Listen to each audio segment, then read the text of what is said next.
Testemunhos Seletos, volume 1, capítulo 51. Reuniões de experiência e de oração.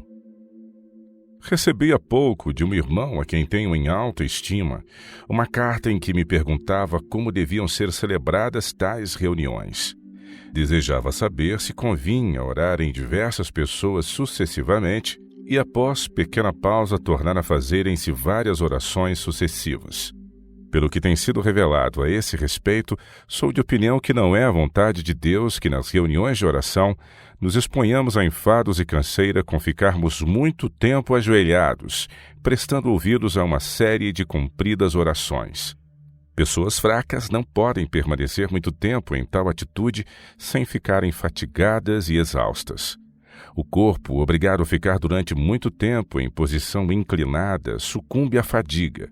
E o que é pior é que, em virtude dessas prolongadas orações, o espírito se extenua, deixando de receber o refrigério espiritual de que precisa, o que faz com que essas reuniões resultem em real prejuízo.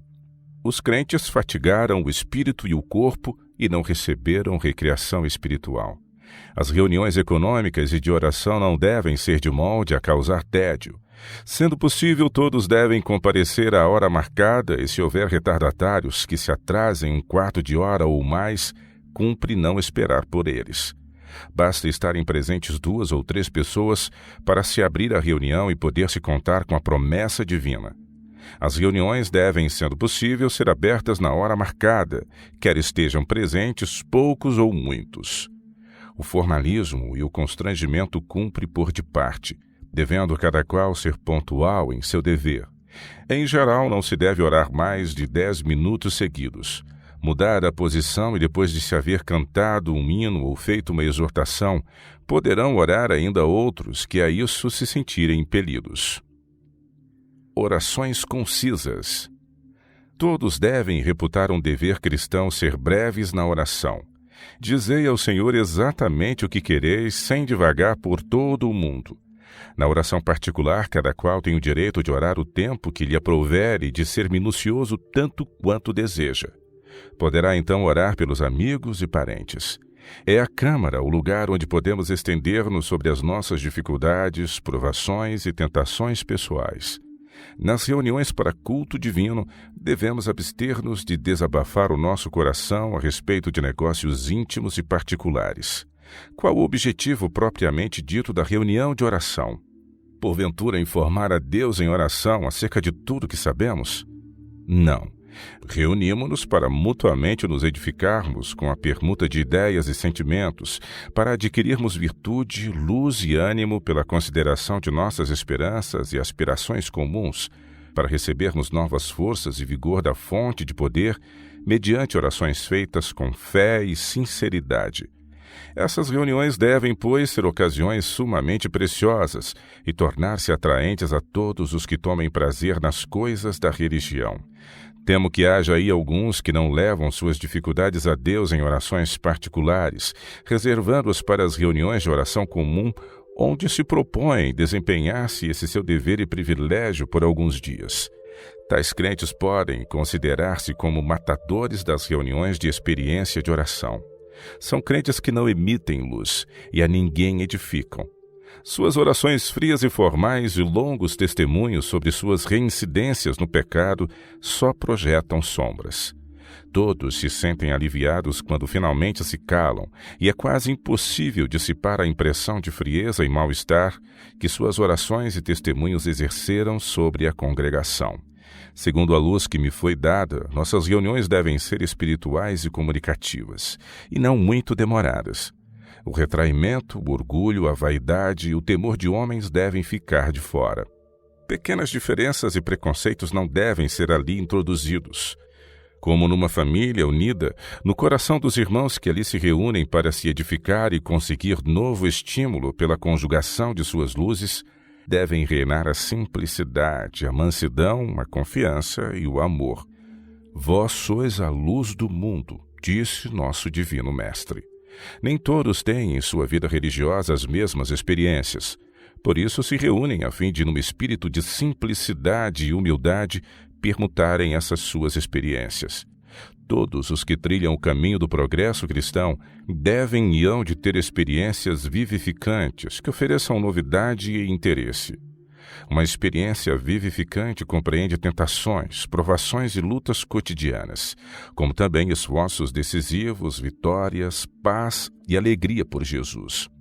A simples narração dessas experiências proporcionará luz, força e conhecimento que ajudarão outros a progredir na vida espiritual. O culto de Deus deve ser interessante e instrutivo para os que têm algum amor às coisas divinas e sagradas. As reuniões que Jesus dirigia. Jesus, o Divino Mestre, não viveu afastado dos homens. Para poder beneficiá-los, baixou à terra onde estavam, para que a pureza e santidade de sua vida se refletissem sobre a vereda de todos, iluminando-lhes o caminho do céu. O Salvador se esforçava por tornar suas lições claras e simples, para que todos as compreendessem. Geralmente preferia o ar livre de suas pregações. Não havia casa que comportasse a multidão que o seguia, mas tinha especiais motivos para retirar-se para os bosques e praias do mar, a fim de ali ministrar-lhes suas lições e ensinos.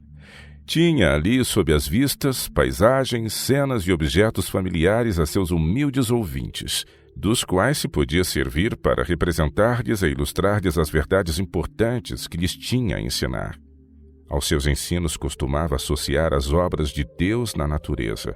Os pássaros que descuidosos entoavam seus hinos, as flores dos vales ostentando suas belas cores, os lírios repousados em sua pureza sobre o espelho dos lagos, as árvores majestosas, as terras cultivadas, as ondeantes searas, o solo estéril, as árvores improdutivas, as eternas montanhas, os impetuosos rios, o sol poente afogueando o horizonte, de tudo ele se servia para gravar no espírito de seus ouvintes as eternas verdades. Harmonizava com as obras de Deus no céu e na terra as palavras da vida que se lhes propunha imprimir na alma, para que pela contemplação da natureza suas doutrinas lhes fossem continuamente lembradas. Em todos os seus esforços, Cristo procurou tornar interessantes os seus ensinos. Sabia que a multidão cansada e faminta não podia receber benefício espiritual sem que lhes provesse também as suas necessidades materiais. Assim operou uma ocasião um milagre, alimentando no deserto mais de 5.000 pessoas que se haviam reunido para ouvir-lhe as palavras da vida. Quando anunciava a preciosa verdade aos seus ouvintes, Jesus atentava para as coisas que o rodeavam. A paisagem geralmente atraía a vista de todos e despertava a admiração dos que eram amantes do belo. Com verdadeira competência, Jesus exaltava a sabedoria de Deus manifestada nas suas obras e tornava duradouros os seus ensinos, chamando a atenção dos ouvintes, por meio da natureza, para o autor dela. Deste modo, as paisagens, árvores, pássaros, flores, colinas, lagos e o céu radiante eram na mente dos ouvintes associados com verdades solenes, que se tornariam sagradas à sua memória quando depois de sua ressurreição tornassem a evocar essas coisas. Quando Cristo ensinava o povo, não empregava o tempo em orar. Não sujeitava, como os fariseus, o povo a presenciar tediosas cerimônias e ouvir cansativas orações. Aos seus discípulos ensinou como deviam orar. E quando orares, não sejas como os hipócritas, pois se comprazem em orar em pé nas sinagogas e às esquinas das ruas para serem vistos pelos homens. Em verdade vos digo que já receberam seu galardão. Mas tu, quando orares, entra no teu aposento e, fechando a tua porta, ora ao teu Pai que está em oculto, e teu Pai que vê secretamente te recompensará. E orando não useis de vãs repetições como os gentios, que pensam que por muito falarem serão ouvidos.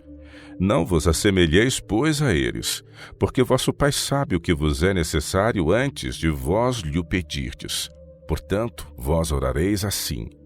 Mateus capítulo 6, versos de 5 a 9. Orações públicas. Cristo deu a entender a seus discípulos que nossas orações devem ser breves, exprimir exatamente o que é preciso e nada mais, dando-lhes em relação à extensão e à substância das mesmas uma norma, que resumia seus desejos de bênçãos temporais e espirituais, bem como a gratidão manifestada por elas. Contudo, quão compreensiva é essa oração modelo! Abrange as necessidades reais de todos os homens. Para dizer uma oração bastam ordinariamente 1 ou 2 minutos.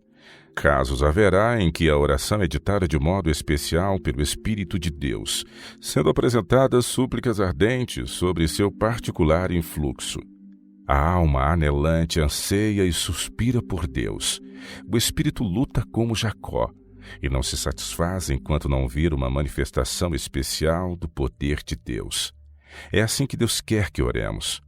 Muitos, entretanto, oferecem orações de modo seco. Tais oram aos homens, não a Deus. Se orassem com consciência do que estão fazendo, assustar-se-iam em sua temeridade, pois estão dirigindo ao Senhor, em forma de oração, um sermão como se o Senhor do Universo necessitasse de instruções especiais a respeito do que se passa no mundo. Orações tais são como o metal que tine e como o sino que soa. Não são tidas em conta alguma no céu. Os anjos de Deus e também os homens que são obrigados a escutá-las aborrecem-se delas. Jesus foi encontrado muitas vezes orando. Retirava-se para os bosques solitários ou para o topo das montanhas, a fim de ali elevar suas súplicas ao Pai. Terminados os trabalhos e cuidados do dia, enquanto os cansados buscavam repouso, Jesus se entregava à oração. Não queremos desestimular a oração, pois entre nós se ora e vigia muito pouco. E poucas orações são feitas com espírito e inteligência. Orações fervorosas e eficazes poderão ser feitas a todo tempo e jamais fatigarão alguém. Essas orações atraem e reanimam a todos os que tomam interesse na devoção. A oração particular é manifestamente negligenciada, sendo essa a razão porque, nas reuniões públicas, muitos apresentam orações longas, insípidas e destituídas de vida. Querem, com suas orações, satisfazer os deveres negligenciados da semana inteira e continuam orando, esperando reparar assim a sua falta e acalmar a consciência que os acusa. Contam pela oração reintegrar-se no favor de Deus. Frequentemente, porém, essas orações têm por consequência reduzir outros a esse mesmo baixo nível de espiritualidade e mergulhá-los em trevas. Se os cristãos atendessem mais aos ensinos de Cristo quanto ao dever de orar e vigiar, o seu culto a Deus havia de provar-se mais racional. Temos de reunir-nos em torno da cruz. Cristo e Ele crucificado tem de ser o tema de contemplação, de conversa e de nossas mais jubilosas emoções. Devemos ter essas entrevistas especiais para o fim de conservar vivo em nossos pensamentos tudo o que recebemos de Deus e de exprimir nossa gratidão por seu grande amor e nossa boa vontade de confiar tudo nas mãos que por nós foram pregadas à cruz. Devemos aqui aprender a falar a língua de Canaã, a cantar os hinos de Sião. Pelo mistério e glória da cruz, podemos estimar o valor do homem, e então veremos e sentiremos a importância de trabalhar pelos nossos semelhantes, a fim de que sejamos exaltados ao trono de Deus.